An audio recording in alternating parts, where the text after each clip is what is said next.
That's okay. Right, we are now live in that fact. In that fact, for this listen, right, I don't know what I'm saying, but I know that we are live. This is Geek Battle, and here's the intro. Welcome to the Geek Battle Zone. We discuss comics and puny minds are blown.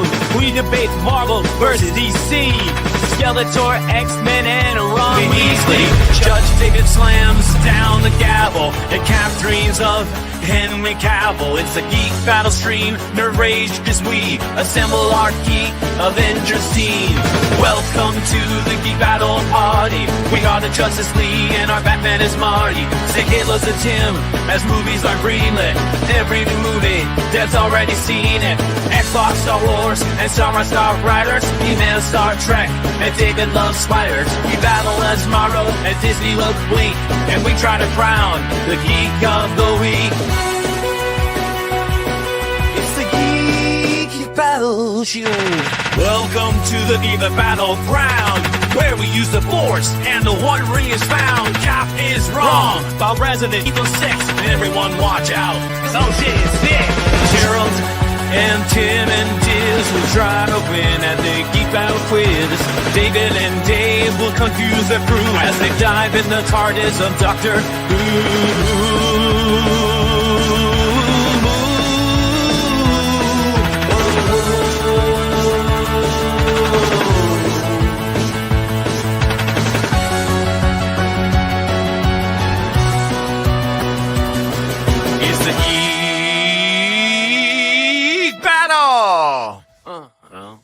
Watch out now, we're full of hot takes. Doc Courtney is garbage, but Red Dwarf is great. You love Sega, I love Nintendo, but in the Geek Battle, we are all friendos. Oh, it's a Geek Battle show. Oh, the Geek Battle show. It's a Teenage Mutant Ninja Geek Battle show.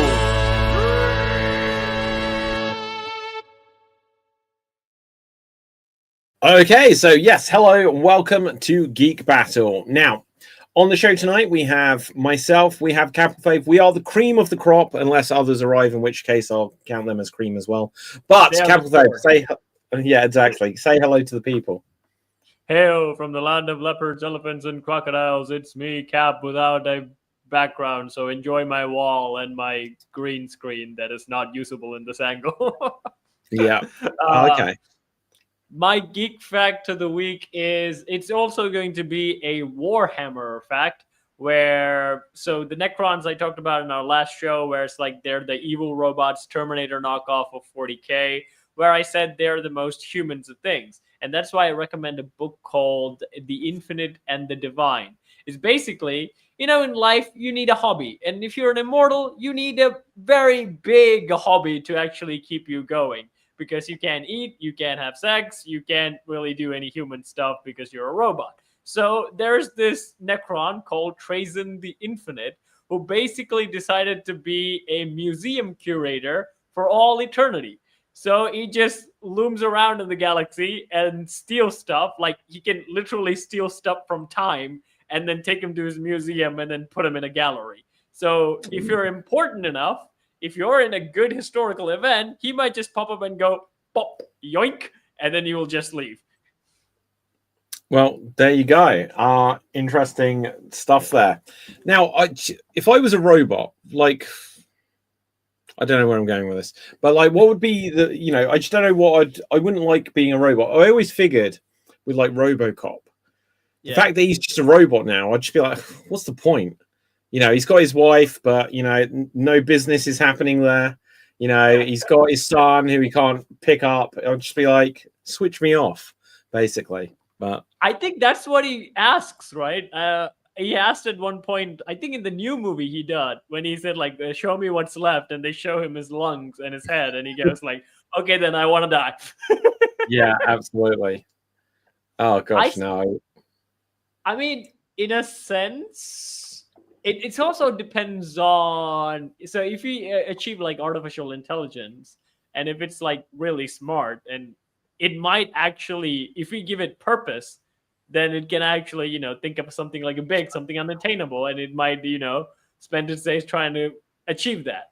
Like in Mass Effect, you're actually running this conundrum where there's like a robot pilot thing, ship's AI becomes sentient and becomes like a robot thing, and where she literally asks our protagonist, like, okay, I'm in a relationship with this dude, but I cannot bear any children. I cannot leave my mark on the world. So what the heck am I doing? And it will, like, even romance, he would probably die and I'll still be around. So like, what's the whole point? And then our guy, the Paragon, hits you with this, like, there's lots of other things you can live for. Life can mean lots of things. You can dedicate yourself to a course. You can serve your country. You can serve your species. Or Cap, if you had to dedicate your life to a cause, what would it be? I haven't really thought of that. Okay. Well, by the end of the show, guys, we will figure this out. I mean, am I interested in artistic pursuits? Probably. So to produce something that will be really enjoyed by, like, if I'm going for high ball here, like, I wish I'd be like an entrepreneur, creative, like Walt Disney.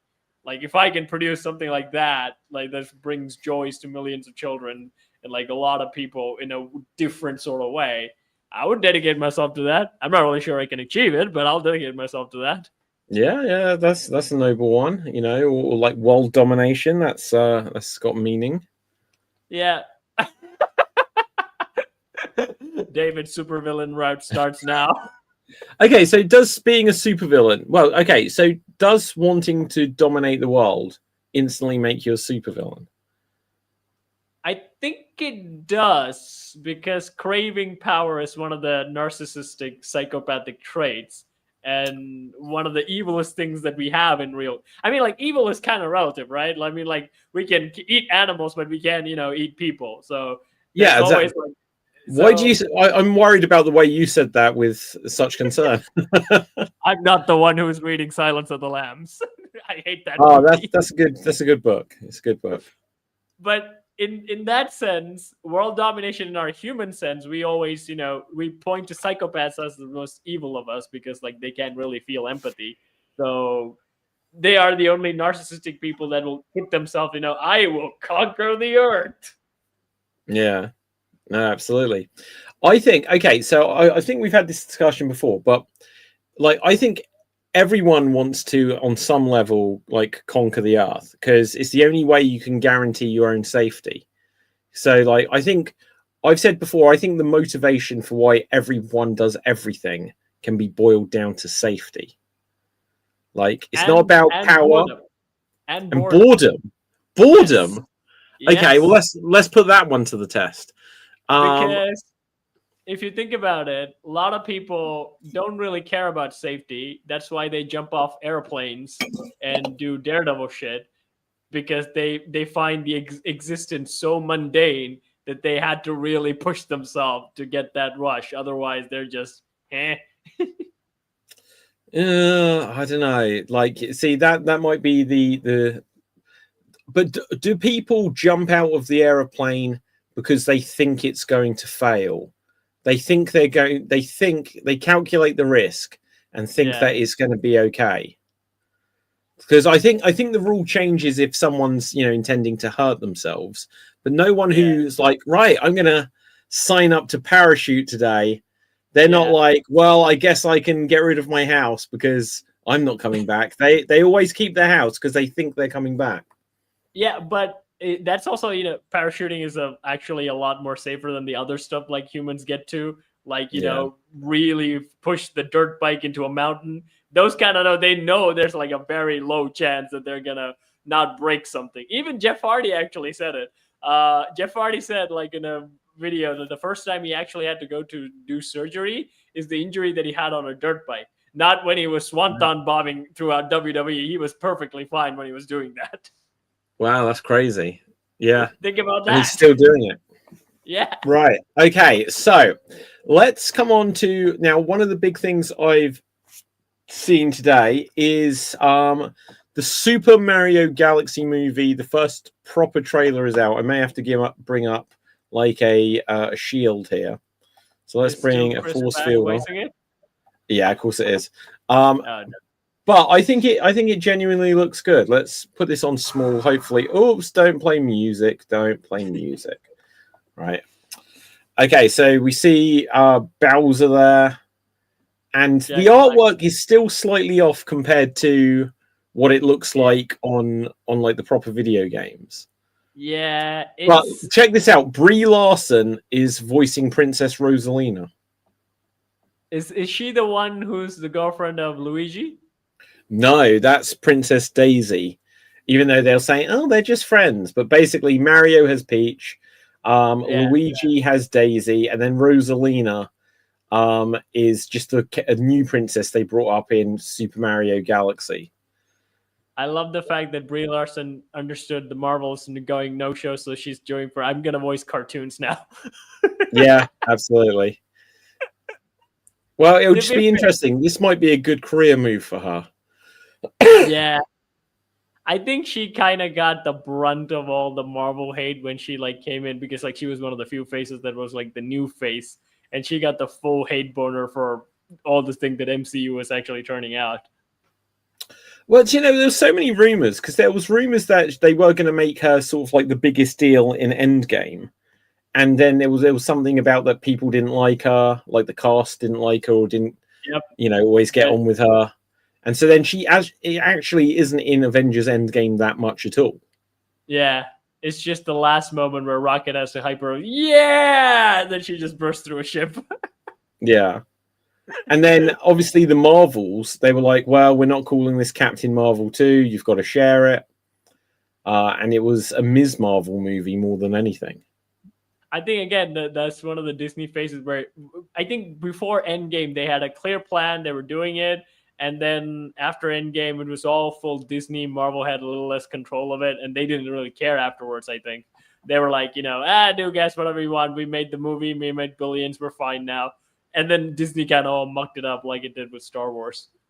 Okay, do you know, like this might be like a fun point topic. Yeah, look, so there's Brie Larson as Rosalina. She's beating up a giant robot.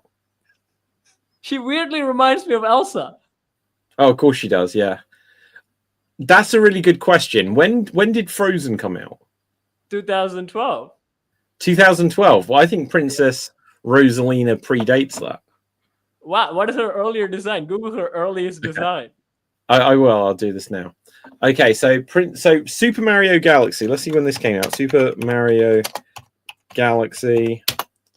That came out in 2007. So 2007. Okay. Let's put Rosalina. Oh, not Rosalind. Rosalina. And then let's see what she looked like when they first designed her. So yeah, it was. I think this. Let's so. See. Is it just that she's blonde and she's got like a kind of ice cold? Yeah, it's blonde and it's bluey and energy like. So yeah, Elsa. Yeah, I can see it. Okay, and we'll bring up Elsa as a comparison. So, Princess Rosalina, Elsa. Let's see what comes up.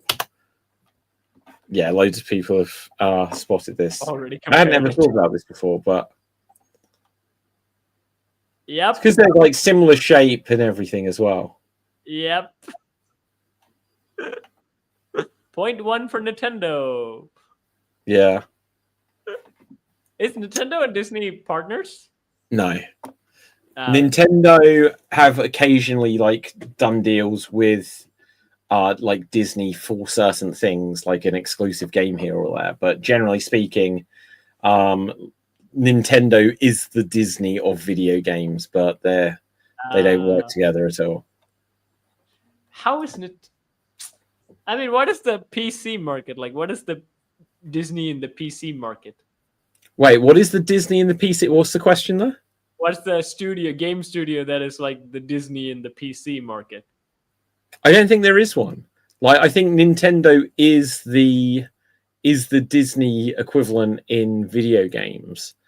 And then, yeah, because like PC, it's all like Call of Duty Zombies and like Baldur's Because Gate all, or what have you. because all the studios that produce PC games were actually before consoles, and they got into the PC game later on, I think, because like Capcom was obviously consoles, right?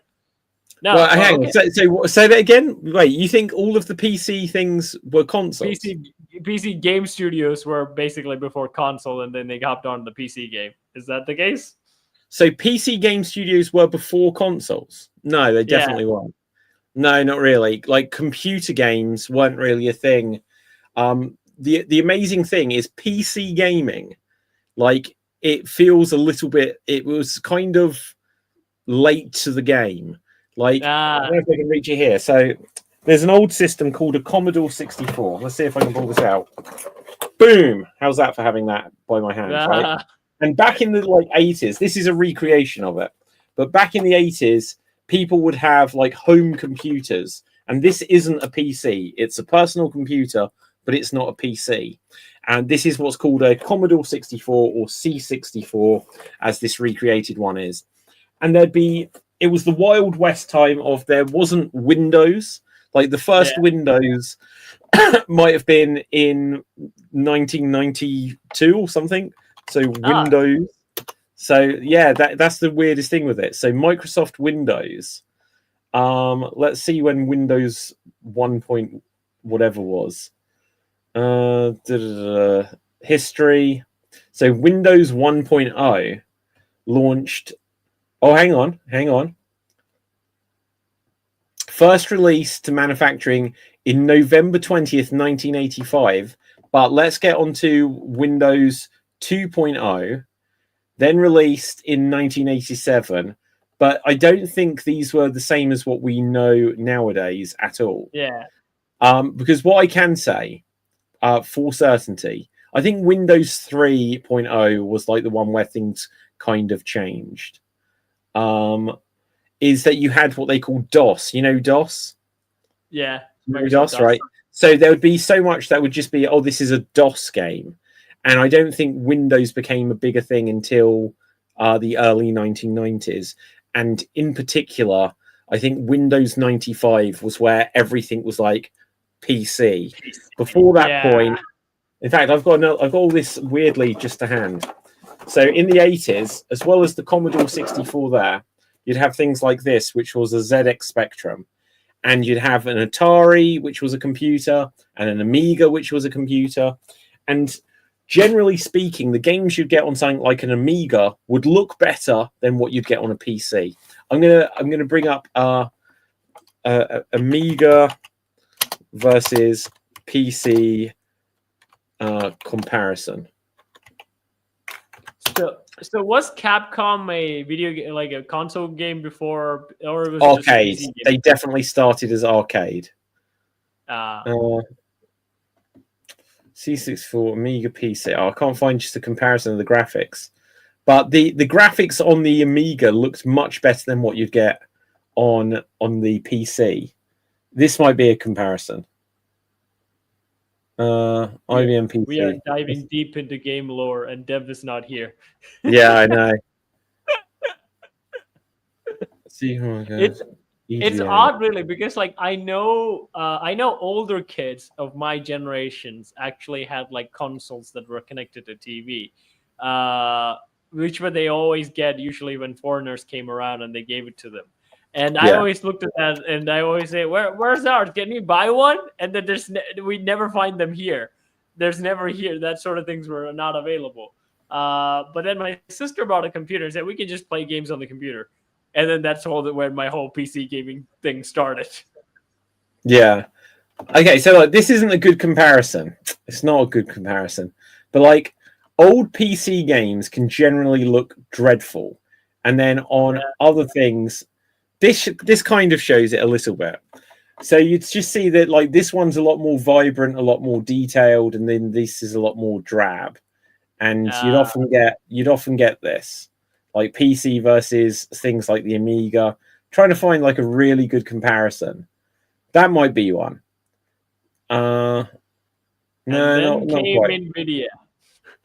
Yeah, exactly. So PC stuff, it wasn't like just PC. There was Amiga, there was MS DOS, there was Atari ST, there was ZX Spectrum, there was Commodore 64. There'd be all these different computers, and basically it took for all of the others to die before Windows. PCs really took off. And Windows took off in a big part because of a few games like Doom. And with Doom, and like connecting to the internet, so like some of the other things, they were slow to connect to the internet, whereas they made Doom and they made it so that you'd get shareware discs, which were like a demo, and then you could download and buy the whole thing. And there was everything else. Oh, that doesn't have Doom. And then there was like the game Myst, and they started making it so games come on CD-ROMs. And so that's why PCs then took off, and everything else was left behind. But like companies like Capcom, they were making arcade games. And okay, what is this comparison? This is actually kind of what I'm talking about here. So this here, you'd get games that might be on a PC or something that I think look a bit better than that, but then you'd get things where it looks like it's properly drawn. So that would be like the difference sometimes. I mean, to be fair, like my first ever PC's OS was Pentium 4. That was my first ever OS, and then Windows 7 rolled around just afterwards. Okay, look, I'm going to get off this now, just because I've found a good comparison for what I'm trying to show. This shows like this would be EGA graphics where it's functional, but then you'd get this where it's got all of like the detail and extra colors and stuff. So like PC gaming used to genuinely look really bad. Wait, VGA is PC, right? VGA ports are PC ports. Yeah, but what I mean is this would be a lot of what PCs would look like, whereas this would be what an Amiga looks like as standard. You know, it's just, and then the companies that made these other things, they just wasted money or ended up going out of business, and so then PCs became like the standard. You know, Microsoft took over the world. Yeah, exactly. So the weird thing is when it comes to Nintendo is like the granddaddy of them all, because the thing that's older than Nintendo is Atari, but they've been sold about 5 or 6 times, and so the current company that owns Atari is now, I think, a French-based company that like made the Alone in the Dark games and things like this back in the day. David Meekin, where are you? We didn't know you. I can shout about this if this is boring, but basically, so like Nintendo is the only one that still exists from far back in the day. Like other companies, Konami still exists, Capcom still exists, Sega exists, even though Sega had a merger as well, but their merger meant that it was still the same company. But yeah, there's hardly any of the old school things, and so in terms of what is the Disney of PCs, there isn't one. I mean, when you think about like when it comes to like actual Disney and things, like Warner Brothers has always been like Disney's rival. And they were older. I think they started as a music production thing. I think Warner Bros. Melodies or something like that. Merry Melodies. Yeah. I think they were. I think they were a music thing before they broke into like filming and things like that. And they were like for the longest time, all of my childhood, is that Disney's only opponent has been WB. And then I think in the mid 2015s, I think Warner Bros. Was bought out by a different company, and then they would say a Warner company. It was a Warner company. And then so okay, I've never worked out, is Warner Brothers and Time Warner the same thing? I don't know. I'm gonna ask AI. I don't know about that. Yeah. Because like it used to have Warner Brothers, and then it said used to be Warner Brothers, and then Bugs Bunny starts showing up. The same thing. Let's see what it says. Is Warner Brothers or are Warner Brothers? No, Warner Brothers and Time Warner are not the same thing, but they are closely related through corporate history. Warner Brothers is a film and TV production studio launched in 1923 by Warner Brothers. It produced movies, Harry Potter, Matrix, TV shows, Friends of the Big Bang Theory, and owns DC Comics. Time Warner was a massive media conglomerate formed from 1990 to 2018, so they're not even that old. Yeah. Mm. I mean, currently, who Formed by owns the it? merger of Time and Warner Communications, which already owned Warner Brothers. So Time Warner basically was a combination of a company called Time that made magazines like Time and Life, who then merged with the company that owned Warner Brothers. Wow. So Yeah. Warner Bros. Died before a long time ago. Yeah. Which really saddens me to say, because like I always had this like two different cartoons. You would have Mickey's Christmas specials, or you would have Looney Tunes Christmas special, or Scooby Doo special. It's so rich with so many cartoons, and now it's just like it's just desert now. Desert meaning that there isn't any, or desert meaning that there's loads? I would say there. I mean, like, think about any prominent new characters have actually come up in like any sort of Disney way. You can't think of any. Yeah. I mean, they weren't actually needed to, because most of the time you think about like Looney Tunes and Mickey Mouse, like from the old days, and they kept going. We weren't able. I mean, like I would say the only new contender would be Garfield. He was like the only thing that Garfield. actually. That's from the 80s. Yeah. Again, compared to them, he's the newest thing. No. So wait, you're saying that Garfield is the newest character that's like Mickey Mouse? Yeah. No, there's got to be more. What about like? So hang on. So what are you counting? What makes it as a Mickey Mouse like character? So I'm saying, like, think about the cartoons that have existed like old generation, like Mickey Mouse, Donald Duck, Bugs Bunny, Daffy Duck, Porky Pig, Scooby Doo. These kind of guys have like just always existed, like at least until the mass media age. They've just always been a thing. I mean, like before them, I think we learned on Geek Battle, Pink Panther was much older than. Okay, maybe they're not older than Mickey Mouse, but then he's also a lot older. But then any new thing I can think of is Garfield. I don't think of any animated character actually took over the world as much as Garfield did, comparable to Mickey. Well, like you could say the Simpsons did. Homer Simpson, Bart Simpson. No, they're adult. They're adult animation. No, but they're adult animation. But especially when it first started, like the half-hour version of it, like the Simpsons in the 90s. Was all Bart Simpson comics, Bartman, like Batman, and the Simpsons video games and toys. Yeah, but they're not, you get what I'm saying. Like, they would comparable to like the Archieverse, where there's like, it's again more adult orientated, not like cutesy furry mascot. What about like Stitch? Again, Disney. Okay, so it doesn't matter if it. So do you mean non-Disney? Yeah, I mean, even if it's Disney, like, is Stitch that iconic comparable to Mickey Mouse? What about Pikachu? Okay, Pikachu. Okay, Pikachu is actually a good contender. I think Pikachu is actually a very good contender. Yeah, it's got to be like Pikachu is like everyone knows Pikachu as the only Pokemon they know if they don't know what Pokemon is. They know Pikachu. Sonic the Hedgehog. You'll probably get a few that come out of like video games. Gaming, yeah. But not anything in like TV shows or movies, I would say. Oh, there's got to be something. Like, so it's got to be a kid's thing. And so what's a kid's character? It's got to be like a mascot thing, like a furry animal or probably something like that.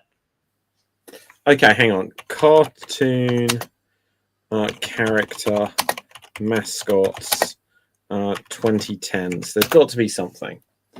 Ugh, these already look terrible. What about like Peppa Pig? Or does that count? No. I don't care. I don't care about that drawing. No, like I've been to Peppa Pig World or Peppa Pig's aquarium or something, which didn't really. It's a pig. It didn't really fit the aquarium theme, but it was there. Yeah. How are pigs so famous? I can't understand it. I never even understand how Porky got famous. Porky Pig. There's the Bad Piggies. Do you remember those? Nope. Do you remember Angry Birds? Yes. Okay, so the bad guys in it were the Bad Piggies. Okay, yeah. Okay, so basically gaming. So we were right. Gaming basically took over entertainment age. Yeah, I think so. Because other than that, yeah. No, go ahead. Now, other than that, I can only think of like some YouTube stuff that has been going on, like some meme characters that they were created.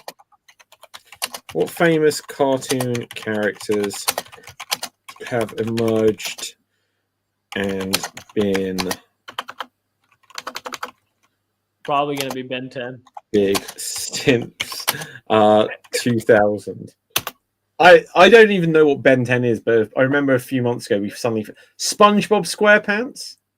Okay, yeah, SpongeBob is good. I think SpongeBob is the best. Yeah, okay. 90s creation. Okay, I think SpongeBob, Avatar: The Last Airbender, Dora the Explorer. Dora's good. Dora's good. Yeah. Like, it is weird though, because so much nowadays is kind of based on other things. Like, this is where we get so many remakes, and it's like in the 90s, if there was a big summer blockbuster, there would be a cartoon of it. So obviously there was the Teenage Mutant Ninja Turtles, which were a comic, but then they kind of became popular because of the cartoon and then a movie. Yeah. But then you'd get like the Men in Black cartoon or Godzilla cartoon and stuff like this. And then you'd also get video games of all of these things. But weirdly, video games based on movies are kind of almost a thing of the past now. It's really weird. Like, no, I mean, like, one of the things I usually see, there's a movie and then there will be a cover of it. And I say, is that a movie DVD? And they're like, no, it's a game. Huh? Who knew? That reminds me, I should definitely check out the Men in Black games. I really want to play them if they're on PC. I tell you what, the first Men in Black video game plays like Resident Evil. And nice. It's terrible. Oh no, right. Which Resident Evil? Yeah, I'll bring it up and show you. Now, when I say Resident Evil, I mean the original Resident Evil, because this came out when when the first movie came out. So, Men in Black PS1. Let's bring this up here. This game absolutely sucks. I played it back in the 90s. I think I sold it. Oh, shush. Right, I played it in the 90s. I think I sold it, and I ended up buying it again years later because I was like, I want to do videos about the Resident Evil games and all of those type of games. And I was like, I know Men in Black is one of them. And it starts off, and it's almost a little bit like, I've seen people compare it to the movie The Thing. That you go to some like ice space or something like this. Let's just bring it up here. And so you're going around like this ice space, and you go in, and look, there's a dog there. So what do you think of these graphics? Are these blowing your mind? Oh no. I look at these graphics, Cap, and I'm like, oh yeah, I want to play a Resident Evil game like this. I mean, would you want to update the graphics? Do you want to update the gameplay mechanics, or do you just want to update the graphics? What if I was to fix this game or something? Yeah. I would update the gameplay, because weirdly, this, even though it's like the backgrounds are all 2D and you can't change the camera angle, this has platforming in it. So that sometimes you have to jump across areas, and getting the platforming to work is awful. I have often thought with games like this, especially if they're bad. Now, like, the artwork looks interesting, for this style of game. It's like, okay, so if you get all of these locations and the fact that the characters can walk around in there, and you literally just give it the gameplay of the first few Resident Evil games, you could have a cool sci-fi game, like set in whatever space station or place this is. But but it also depends. Like, some game mechanics, the one you get introduced to, you kind of stuck with them. Like, for me, it's always has to be third person shoulder view. That's always my preferred thing.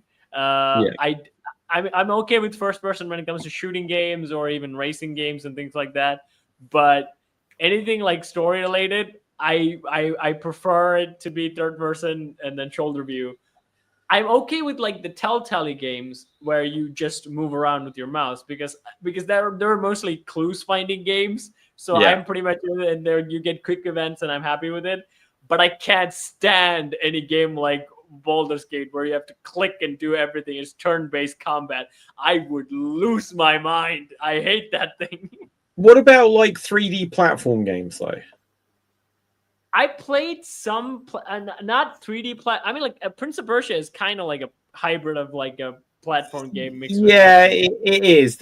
So that's in the similar mold to like Tomb Raider and that. I literally mean Yeah. more cartoony one, like Super Mario Galaxy or Crash Bandicoot, stuff like this. No, I've only played.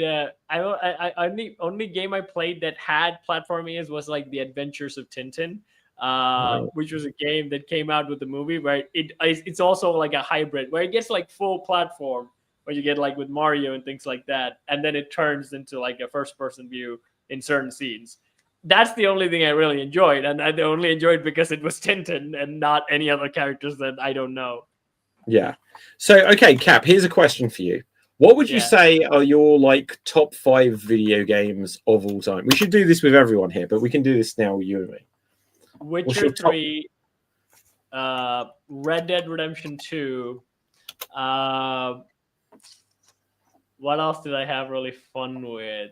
I think Resident Evil franchise as a whole, I had tons of fun with, but I would not put them as like the greatest things I played. That's the reason why I can't really put them. Okay, what else? What else? What else was I really satisfied with? Okay, my innocence wants to put Sam and Max in them because I really enjoyed playing Sam and Max. Wow. Other than that, I would say what other game has Mass Effect? Mass Effect. What's the recent edition I actually recently played it? Mass Effect is awesome. Okay. Other than that, I played tons of games where I can't really put the. Okay, I have to put like all the combat games I mostly play, like Mortal Kombat and Injustice. I'll put Injustice because like I really enjoyed Injustice. Yeah, we should play that again. Actually, I forgot about that. Yes. Okay. Right. So look, here's the thing I was going to say. So, you chose some good ones here, but like I like the website How Long to Beat. When someone tells me about a game, and I look up like How Long to Beat, it's like it says 51 hours. I'm like, I don't have time for this. It's the whole. But you know the weird thing, David. Even if you finish 51 hours, you probably would not have completed everything on the game. Well, exactly. So I don't know. Like I want like when I watch a movie, it's over like within 2 hours. Yeah. And then I feel like, okay, I've had that experience. Now I want something else. Now I might like a TV show, and I'll watch it over a few seasons or something. But with a video game, it's just like, do I want to just keep returning to this thing unless what you're doing is so good? It's like, okay, Red Dead Redemption. Yep. Which one? Did you say Red Dead Redemption 2? 2, yeah, that's where I started. 50 and a half hours. Even longer, actually, if you think about it. God. Okay, so Red Dead Redemption Undead Nightmare is only 6.5 hours. That sounds a good game to me. Yeah, so when you think about it, like when I think I played Witcher 3 when I really literally had anything else to do, so I could literally sunk into the world and like fully immerse myself into it. Red Dead Redemption, I kind of had stuff to do, but I also had a lot of time. I think during the pandemic is when I played Red Dead Redemption 2. Well, yeah. So I had a lot of time to actually. But nowadays, I prefer a game like Resident Evil, where it's, I don't have to do a lot of exploring and much, and the story is good enough to keep me engaged, and the action is awesome. Where I do like, I think I haven't replayed Witcher in like a while. But David, if you have a summer, I would recommend that you do so. A summer. Yes. See, the crazy thing is, I don't think I'll ever get a summer again. So I'm so freaking busy all the time. But okay, so like Sam and Max, if I saw that's 13 hours, I'd be like, that's a pretty long game. I'd be like 13 hours. That's plenty. Now, I think I played Sam and Max so it's not the 2D version of Sam and Max. I played the 3D version of Sam and Max. It's the same like the Monkey Island thing.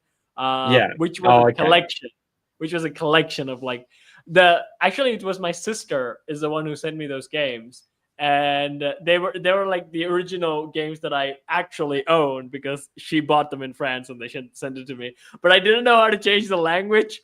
So I was it's a dialogue-based story game where I had no idea what the clue they were saying for a while. I was just trying out options. Wow. Okay, so let me just have a quick look here. What else did I load up to check out? So Mass Effect, if I looked at that, it's like 17 hours. I'll be like, oh, do I have that much time? And then I look at whatever this is. It says 109 hours. I would say Mass Effect 2 is a lot faster than Mass Effect 1. It says it's 24 and a half hours. Yeah, Mass Effect 2 is really easy to finish. Mass Effect 2 is it's a great game, and it's also a very tightly packed one. So you can just run through the story, no worries. And it also gives you elements, talk to the people and then spend a lot of time with. Mass Effect is really awesome. Like, I think when we had like on our earliest Geek battles, we actually talked about like what is the greatest game of all time. And I said Witcher 3. Ashley, who has actually played Witcher 3, he also agreed. But he said like Mass Effect tops Witcher 3, and I didn't agree with him. But then after playing Mass Effect, I went to him and said, yeah, I agree. Mass Effect is tops Witcher 3. See, I know this is a game that I should have played, but then it's also a case, like, I know Mass Effect 3, when it got to the third one, people were kind of upset with it, that the choices you made didn't really mean a lot. But even it's just, by the time I was aware of it, it was already like Mass Effect 3 was on the way, and I was like, that's a lot to catch up on. I would say, David, you can get the Mass Effect Legendary Edition, where you don't have to. That says it's 109 hours. Yeah, but that's all 3 games. That's why it says 109 hours. It's all 3 games packed into one. But I think they worked out, like, so if you played Mass Effect 1, the original, which I actually played, there's a lot of grinding. You have to explore a lot to different planets and things like that. I think they're kind of left out in the Legendary Edition, so you can easily stream through Mass Effect 1. And then Mass Effect 2 is already a good, tightly packed game. Okay, yeah, okay. Now I just need to give note that Dev is here. Hello. Yeah, stream was being weird and wouldn't like detect my camera or microphone today for some reason. StreamYard! It still hasn't put my background yet. Yeah, I had to fight to get my background to appear even tonight. Dev, we were just saying about like some of like Cap's top 5 games of all time. And I was just looking because like it was interesting because I agree all of these are probably really great games, but when I look at them, I'm just like, it's like all of them are just so many hours. And then I come to Resident Evil, where I know that look, it says the first one is 7 hours. That's bullshit. You can complete that in about 3.5 the first time you do it.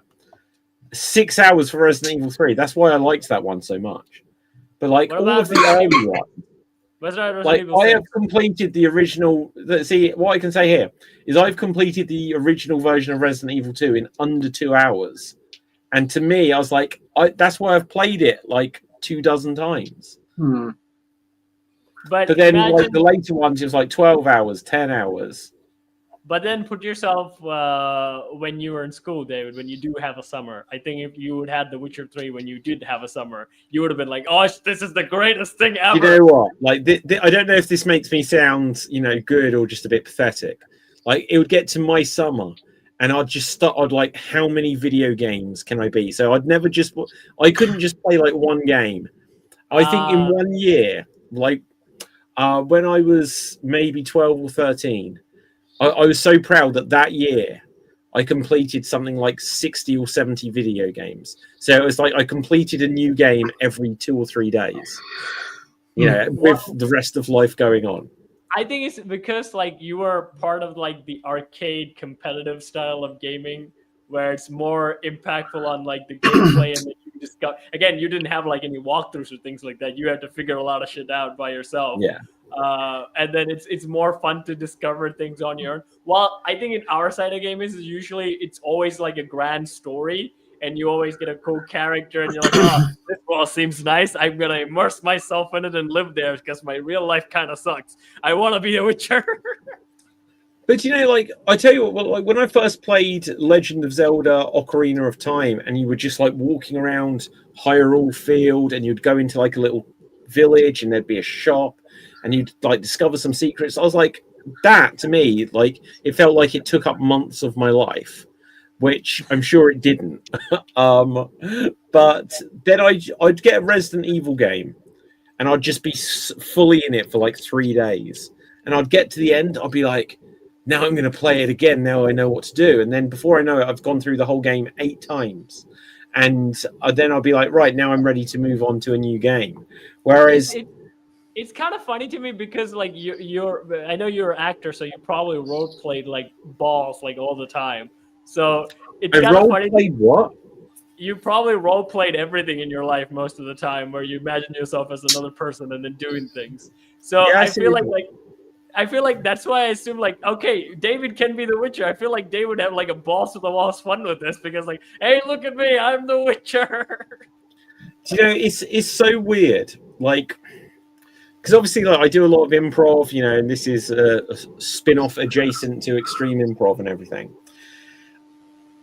I think there's stuff where, like, a video game, I don't really see it so much as that I don't really see it as that I'm the character and doing the stuff as the character, and Ah. I feel like I'm experiencing like their story, but I don't really see it as that I'm now in that role. I can't think of any game where I have felt like that. Resident Evil. Like, I think probably the closest I get to this is if I'm playing like Street Fighter or like playing Donkey Kong Country and you complete a level or you beat an opponent. I'll just be like copying their taunts. So you just be like, you win in Street Fighter, and before you do, like, "Hoi," like that, as if you're E Honda or stuff like this. But you've probably done that with cartoons, right? I assume you saw He-Man and then grab a stick in your backyard and go, I have the power. I still do that. Like I have a He-Man sword behind the screen. So imagine you get a video game where you are He-Man and it's an open world where you get to explore your own story as He-Man. Yeah. But you know, I think this is one of the reasons I don't mind first-person shooters, but I prefer games where you see the character. Yeah, me Always too. have. Because I don't want to feel like I am the character with this hand. It doesn't make me feel like I'm the character. I want to see the character. That's why I always preferred Resident Evil, because it is a shooter game, but it's third-person shooter game, which I always preferred. Yeah, and so this next one, like, I'm excited for Resident Evil 9, but I keep seeing stuff for it like it's coming out quite soon, and I think it's like February. But like none of the new stuff they're showing for it, I'm going to play the game. I'm looking forward to the game. I don't actually feel excited for Resident Evil 9. I'm probably not going to play it. Oh, why? You can play it in third person. Two reasons. One, I don't think my laptop will be able to play it. The other reason is I'm not sure it's the Leon story, so I don't care. Everything I keep hearing suggests that Leon is in it. If that's so, then I'll probably at least watch the story if my computer won't run it. Oh my gosh, I could never do that. David, as a PC gamer, most of my life was like, even Witcher 3, when Witcher 3 came out, I saw the trailer, I saw YouTube videos, and I thought to myself, I will never play this game because I would never get a graphics card that I can afford that will play this game. And then 2 years later, I was able to play this game. I was like, this is the greatest thing ever. Yeah. Okay, so good. Now, just coming on to... well, actually, Dev, what would you say your 5 favourite video games of all time are? Dynasty Warriors. Dynasty Warriors? Yeah. Wow. I would have never thought that. But go on. Saints Row. Saints Row, yeah. Probably Crash Bandicoot. The original? Yeah, or the trilogy or whatever. Yeah, sure. Like Street Fighter. Yeah. Any particular one? You're kind of going for franchises. The franchises. Any particular Street Fighter? Street Fighter Alpha 3. Wow, okay. And the World Tour mode on PS1. Yeah. And Rival Schools. Rival Schools? Is that a Dreamcast game? It was a PS1 game, and it was a Dreamcast game. The sequel's on Dreamcast, but the franchise got cancelled for an interesting reason. Which was? The sequel came out right after Columbine. Yeah. So they didn't want a game called Rival Schools. Yeah. After Columbine. I would also like to add, David, the gun game, which was the first ever story-driven game. I really like that game. Apparently, that game came out 20 years ago. I know. That's insane to me. 20 years. No, so like Although- my list. Go on. Yeah. No, I think that game I was not age appropriate to play, but like we didn't have like age restriction and things. I think I got that from the net cafe, came in and put that sucker in and played it, and I saw, oh, the lady's neck gets cut in this cutscene, and I went, ah. Wow. Okay, so something I was so first of all I was going to say, like, the interesting thing with like my if I choose my 5 games or franchise or whatever, I'd definitely pick Resident Evil that you've highlighted, Cap, and I probably would put Street Fighter in there for no, not Mortal. I like Mortal Kombat, but I definitely, this is what you're saying about not Looney Tunes, so like Warner Brothers and Disney, and then just one of these rivalries that you have throughout time is Street Fighter or Mortal Kombat, Coke or Pepsi, you know, WWF, WCW. There's always these like 2 rival things. And Mortal Kombat, I like Mortal Kombat, but I definitely am more of a Street Fighter guy than Mortal Kombat. But for me, I definitely go Street Fighter 2, and I probably would choose Street Fighter 2 Turbo or the original version of Super Street Fighter 2, just because I've played those so goddamn many times. But I would choose. But I say that if I actually had to choose my top 5 games, like we all named like different ones, but I could probably sit here and be like Resident Evil 4, Resident Evil 3, Resident Evil 2, and I could be like that. But so Street Fighter might get bumped down and it might be in the top 20. But I'd probably say Resident Evil 4, Resident Evil, a different one of the older ones, either the remake 6. Or the original. No, not 6. I don't. You need to replay it. I'm going to replay it. It is my intention. It wouldn't even be in my top 100. You know what, David? I'll do this with you.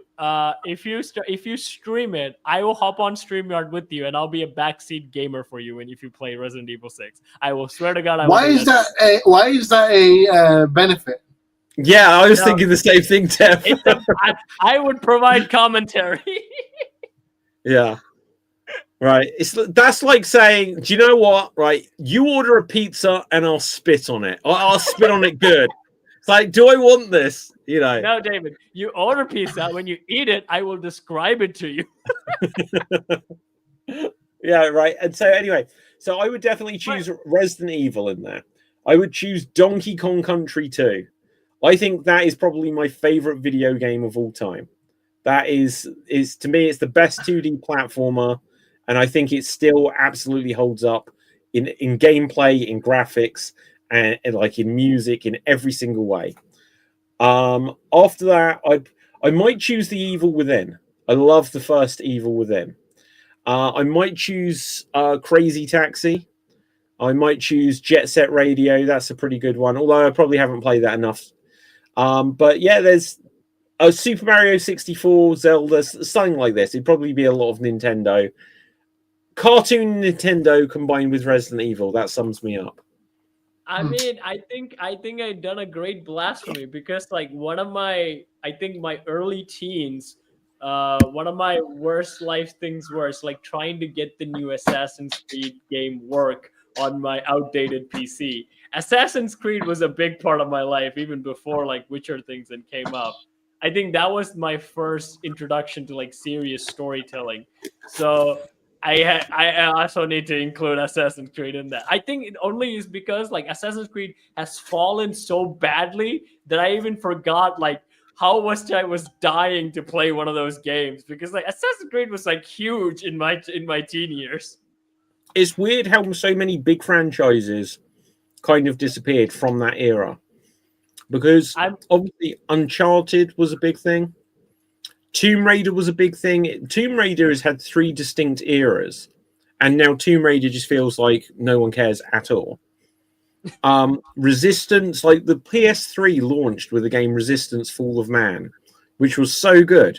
It had a trilogy, got worse with each one. Killzone, I don't know if they still make Killzone. Like so many, like God of War even. Yeah. Sony have been so weird with not making any of their franchises last forever, like how Nintendo do with like Mario and Zelda and Mario Kart and so on and so forth. But David, let me show you like how different like the gaming flavor was. Like just like for someone who in my generation, like watch this short cutscene from Assassin's Creed 3. I'll send the clip in StreamYard actually. You can share it because it's it's gameplay cinematics. Sure. Okay, let me just grab that. Yep. So No worry copy to link need to address. worry about sound. Yeah. Okay, let's bring it up. So this So is this Assassin's Creed. Yeah, this is 12-year-old Cap, by the way. Like listening to this dialogue. Now, it's Tell me something. Huh? You could have killed me when we first met. What stayed your hand? Curiosity. Any other questions? What is it the Templars truly seek? Order. Purpose. Direction. No more than that. It's your lot that means to confound with this nonsense talk of freedom. Time was. The assassins professed a far more sensible goal. This is the American Revolution, by the way. Freedom is peace. Mhm. Oh, no. It's an invitation to chaos. Only look at this little revolution your friends have started. I have stood before the Continental Congress and listened to them stamp and shout. All in the name of liberty. But it is just noise. And this is why you favor Lee? He understands the needs of this would-be nation far better than the jobberknolls who profess to represent it. It seems your tongue has tasted sour grapes. The people have made their choice, and it was Washington. People chose nothing. It was done by a group of privileged cowards seeking only to enrich themselves. They convened in private and made a decision that would benefit them. Oh, they might have dressed it up with pretty words. It does not make it true. The only difference, Connor, the only difference between myself and those you aid is that I do not feign affection. This was my childhood. Wow. No, it looks pretty good. This is like the immersive things that we were like growing up with, and that's why like our expectations have always been like a big. So Resident Evil, I know it's a zombie game, so I never expect from it, but like anything epic that comes out, we always like, is the story as good as this? Because like comparison is so big. Our writing quality was so good in games. Yeah, well, it definitely wasn't like that. I'll show you what I had growing up in terms of immersive storytelling video games. Please do not put out the poop song. No, you wish. So something I thought was just an unbelievable storytelling video game. Whoa. I don't want to hear copyrighted things in the background. Thank you very much, YouTube. I don't know why it always does this. It's ads. We want ads. And yeah, it's still doing it. Right, okay. Right, here we go. Check this out. This was it. This is what it was all about. Okay, check this out.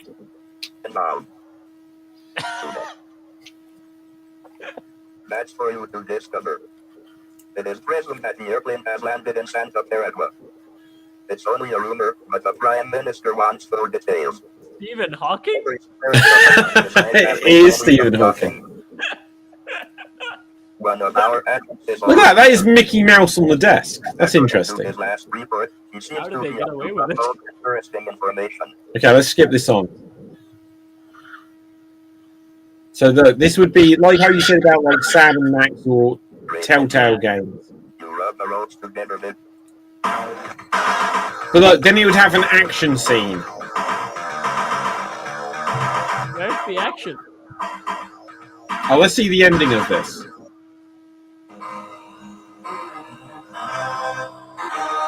See, this is cinematic storytelling.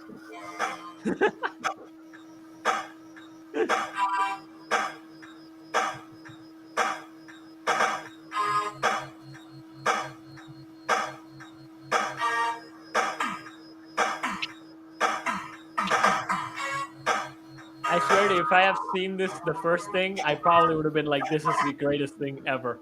What, Final Fantasy? No, if I have seen this was my introduction to video games in general, I would have been like, oh, this is the greatest thing ever. Well, yeah. You know, the weird thing is that's actually better than I remember, because I swear when I played that, you didn't have digitized speech. You couldn't hear it like that. So you just had to didn't hear read all of Stephen that shit. Hawking? No. But yeah, it's crazy how like things have like changed. But then Yeah, but it's also like because like that's why like the new Assassin's Creed comes stuff up and it's so frustrating.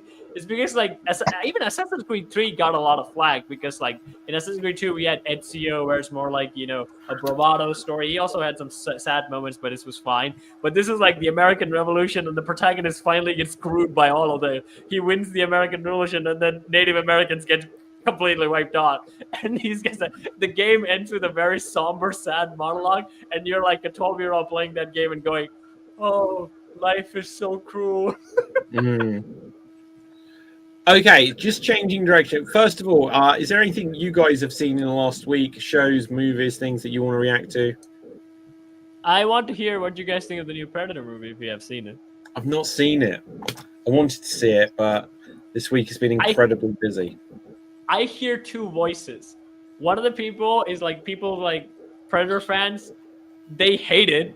They say like, "Oh my god, this is the MCU-ized Predator," and most people hate it.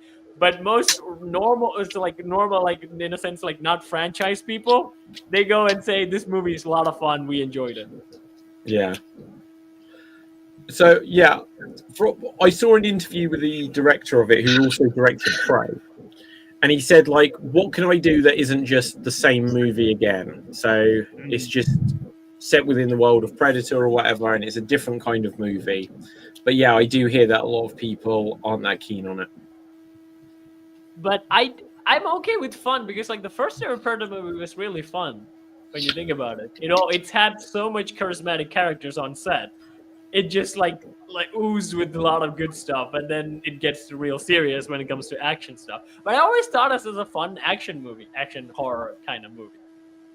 Yeah. What the first Predator? Yeah. Yeah, like absolutely, I agree it was. And apparently they're still saying at a certain, I guess he's not in this one, at a certain point they want to bring Arnold Schwarzenegger back to the franchise. But at this stage, I feel like if he suddenly turned up in a Predator movie, what would his story be? What would he even do?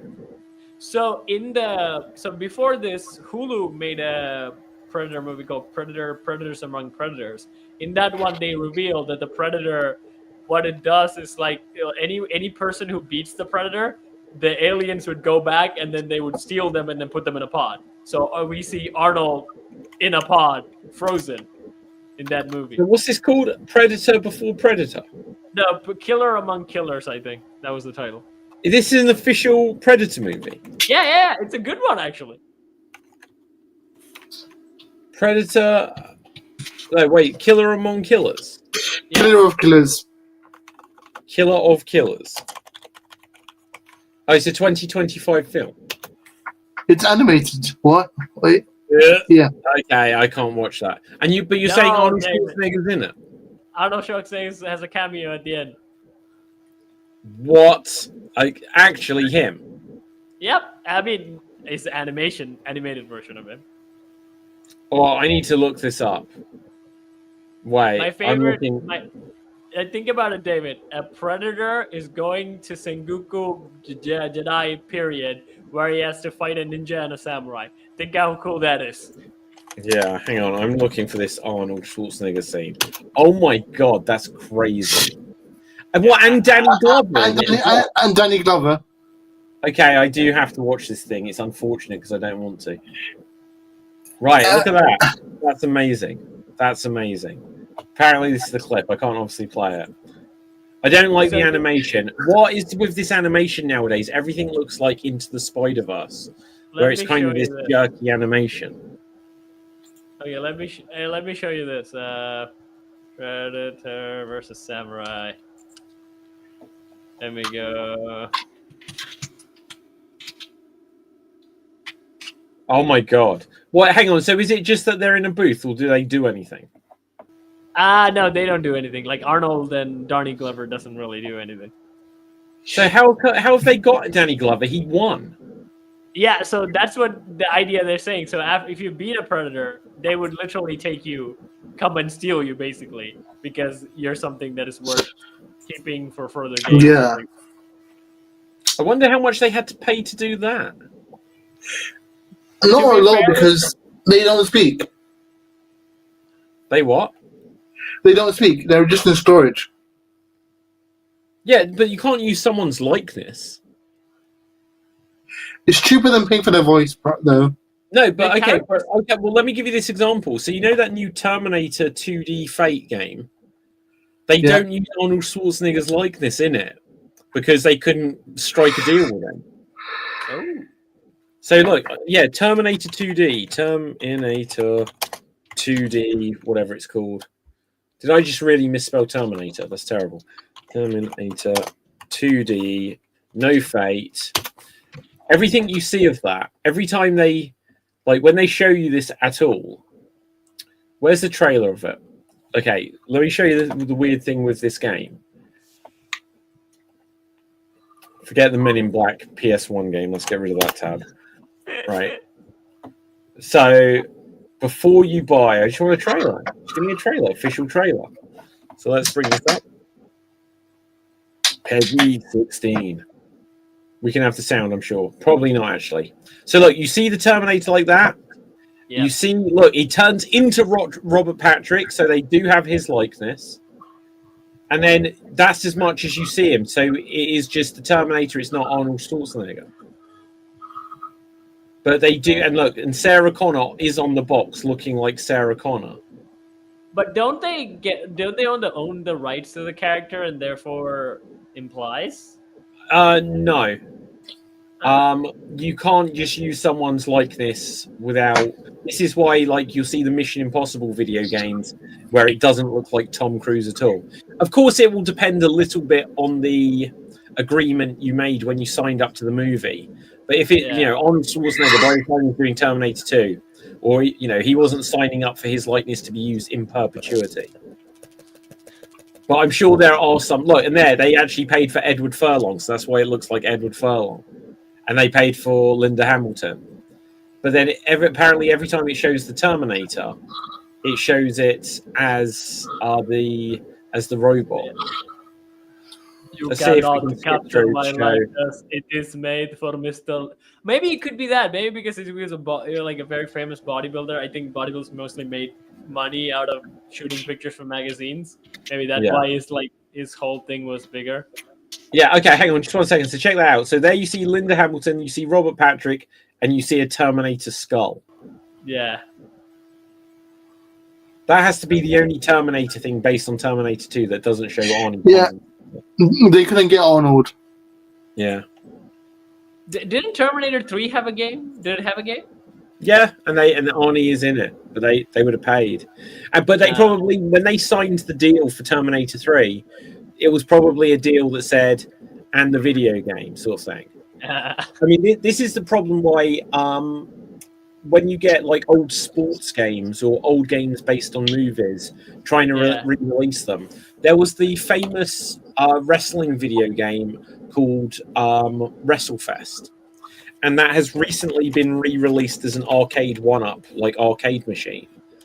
And they didn't get the rights to all of the wrestlers in it, so they've had to go back and edit the game so it excludes like 3 of the wrestlers. So, like, let me just bring this up here. So, on the original game, it got like the Legion of Doom, and they're not in the new one. They were like the boss. I can't remember if it's Sergeant Slaughter isn't in the new one. So he's excluded. So let's bring up WrestleFest 2025. It's being re-released. Let's just click on this. So look, that shows Legion of Doom, but they're not in the game. That's from the original.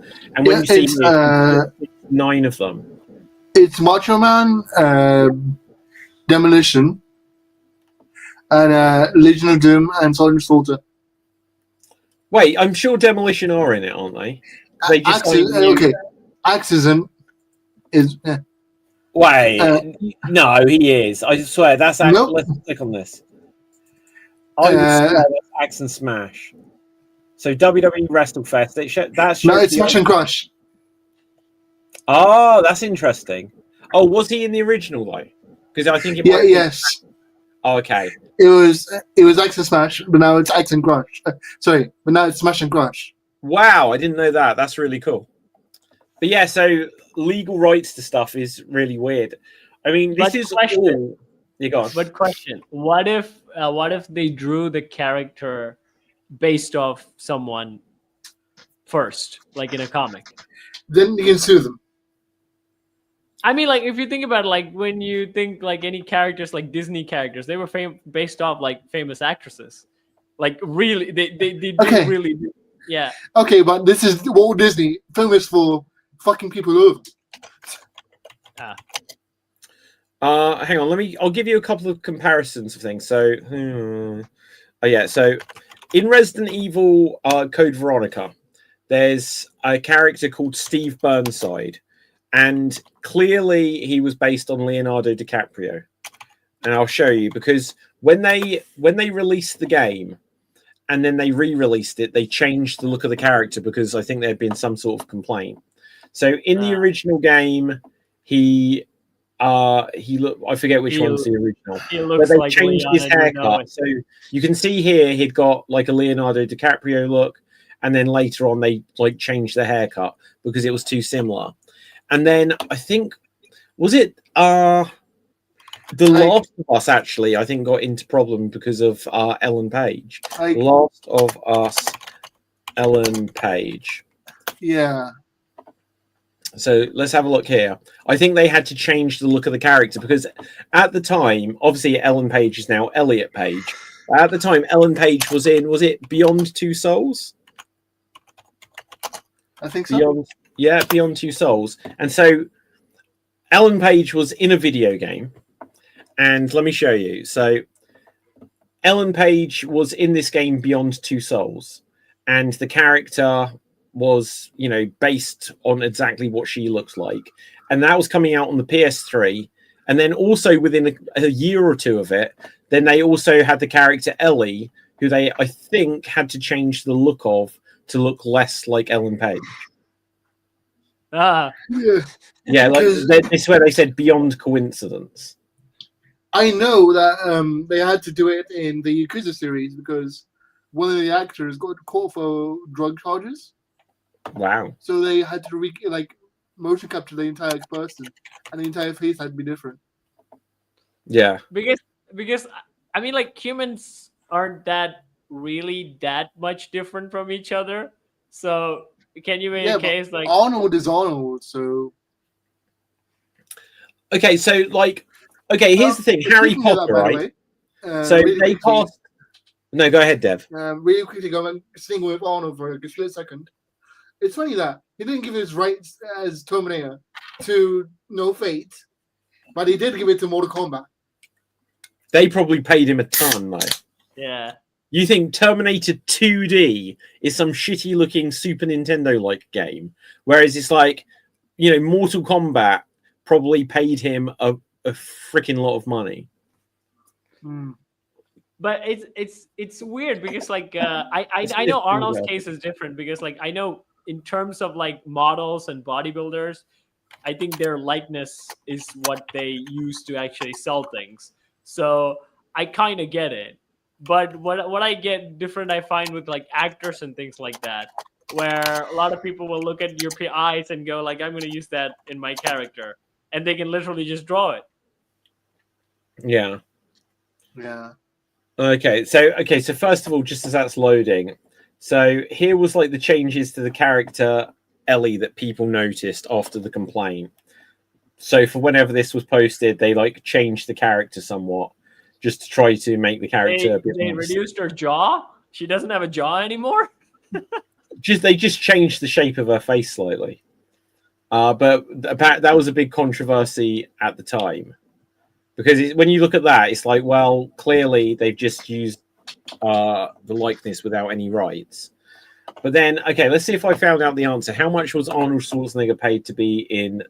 no public figures exist. Go on. Fun fact, in fact, this is my geek trivia fact. Do you guys know the old guy in Midsommar?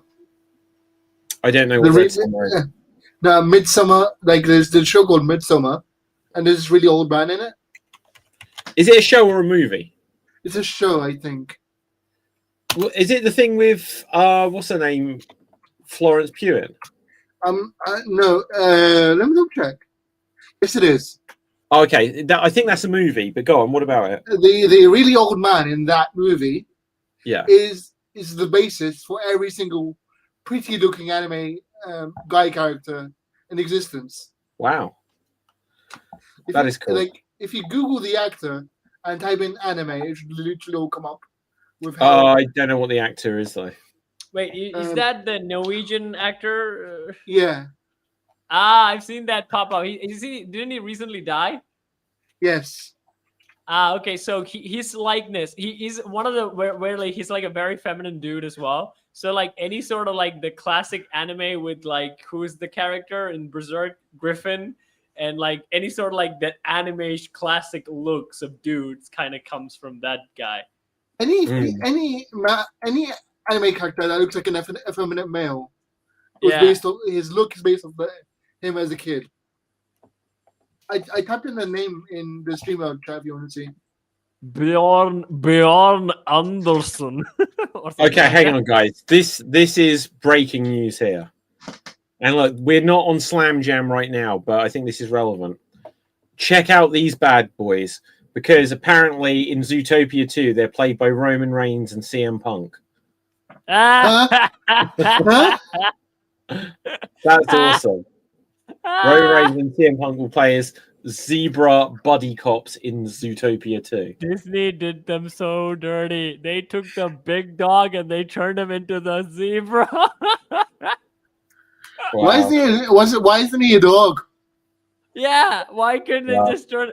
Oh, there's a theory actually. There's a theory. You can't find dog or cat characters in Zootopia. There's no domestic, unless for cows, I think. You can't find dog or cat characters in Zootopia. Okay. What? Domestic. You can't find domestic dogs or cat characters in Zootopia. Doesn't I'm surprise sure- me. Well, it's a zoo, right? Why would it have dogs? No, it's because of the. I mean, like, yeah, that's a good point because it is Zootopia. But Yeah, right. there's a dark theory where it's like the animals actually evolved and rebelled against humans, and the dogs and cats were not. Sided with born. humans. Yeah. The So they fuck? killed them. Oh no! I can disprove that theory in one scene. Do Yeah. it. In the British version of Zootopia, the news anchor is a corgi.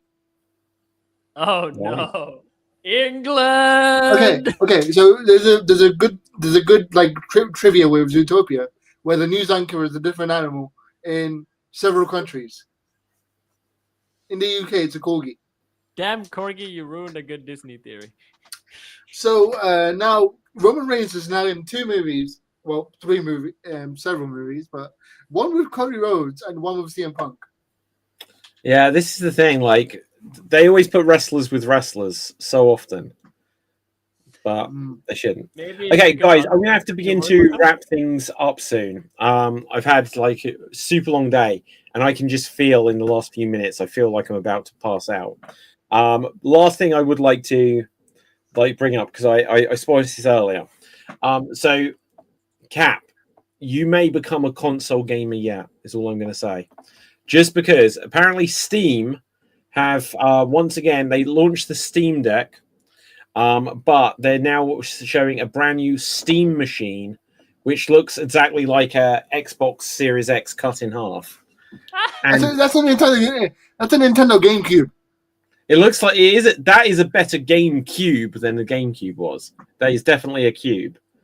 But apparently, so it's the next surprise follow-up to what it released 10 years ago. And this is the controller for it. Now, I don't know if I've got it to hand, actually, but I still have one of the original Steam controllers, which I don't know if there was a picture. I saw a picture of it down here, but maybe it's on a video. But it was super weird. But it's got these touch pads. It's basically got everything the Steam Deck's got. But the one I had, at least for work, was the directional pad and the analog stick were both touchpads. What is that, a Steam controller? Yes. Yeah, I think I've got that from because when they released the Steam Steam Link and stuff like this Yeah. 10 years ago, right? The Steam Big Picture mode or whatever it's called. Yeah, and do you know what? It still works with stuff, and it's pretty good. Let's bring up the Steam controller because this is a really bizarre controller. Instead of sticks, it has touchpads. Yeah, so look, it's got this ginormous D-pad and as you move your finger over it, you'd hear like this clicking, like click, click, click, like that. I'm gonna repeat that Omni-Man meme with my mouse. Look what they have to do to recreate our power. But you know, look, this new one I think looks better because just having one stick is super limiting. If you're used to 2 sticks, just not, I like the idea of giving extra options. Like that's got a D-pad, it's got buttons, it's got sticks, and it's got 2 touchpads. So I think they probably have nailed it now. Give me a mouse. That looks like a lot better idea of it. Give me a mouse. I can't. Do you know what? I can't play first-person shooters or things with a mouse. I just don't get it. Oh my god! I can't. I've never been a keyboard and mouse. I couldn't do it. Fun fact: there is actually 2 fun facts now. When I got Command and Conquer for the PS1, it came with a mouse. Wow. Because it was PlayStation, a Sony mouse that plugged into the PlayStation. Because it was an RTS. Yeah.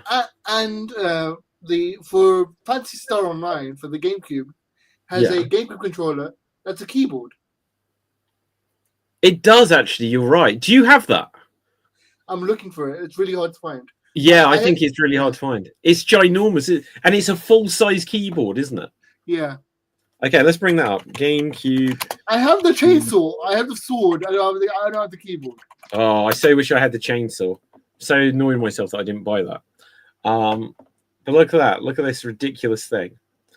The Dreamcast, though. I don't have everything. Obviously, the Dreamcast famously had maracas as controllers, and I don't have those. But the Dreamcast had a keyboard, it had a mouse, and I was playing Quake 3 on it with just the keyboard, and I couldn't play it with the mouse as well. I was like, I can't play this game. Why is this mouse here? I couldn't make it work. But it had a fishing rod. Because, David, you work with the mouse every day, so I find it hard that you have a hard time actually, So when you're using the keyboard, don't you have to use like W, A, S, and D to move your character? Yeah, just 3 fingers. Yeah, but how do you not just slip your fingers onto any of the other keys? They all feel the same. No, as a gamer, because mouse memory, it's a thing. Yeah, maybe. Yeah, my fingers are usually so. Even when I'm playing fighting games, who wants to play a video game like this? It's like you're doing some weird Star Trek mind meld thing. No, because so control is usually dodge or crouch, and then space is usually jump. So you remove the space with your thumb. When it comes to this fighting game, particularly, my first ever fighting game was WWE game, where the controls were usually WASD to move around, and then T to punch, Y to grapple, and then U to do a heart attack. So look, this is it's right there. This is so easy. It fits in your palm. Fits in your palm. Stick. I can easily reach down. I can easily press up. Button. It's perfect. David, some people like to work with small assets. I like to work with wide assets. I know what's happened because this happened in Turkey as well. So in Turkey, and I'm guessing Sri Lanka as well, gaming consoles weren't a thing. So if you wanted the game, you'd go to the internet cafe and play on the computer. And that's how you grew up. And the only way you can play a game is on a computer. So you never had a controller, ever. So although, Deb, I would say this. So a generation before us, some of them had controllers where foreign people would come and they would give their PlayStation or Xbox to someone, and they would usually have that. But in my generation, where computers kind of started becoming a thing at every people's houses, where computers, it's not something for the kid. It's usually for something for the family to work on and study and work and things like that. So it became an added benefit. If you have a computer, you can also game in it. So that's how whole generation started. And there were net cafes where I was growing up, where were just game centers where you would go and just play games, arcades with computers. Okay, but check this out. Now, I usually sit here with at least one sonic screwdriver, and I sit here like this. But this one is literally a Nintendo Wii remote. So it's got a D-pad on it. It's got buttons here. It's got a trigger button. You've got a pointer. So this is the ultimate design for. This is what game controllers should be like. I want to sit there like this playing Super Mario. The ultimate game controller is the Sega Saturn. What, the Sega Saturn with the circle pad? No. Wait, yeah. Why is that the ultimate game controller? Because that is the basis for every single fighting gamepad that's ever come out. Ah. What with the analog stick? Hang on. If you type in like Street Fighter Fight Pad, every single one is designed to look like that. Street Fighter Fight Pad. Okay.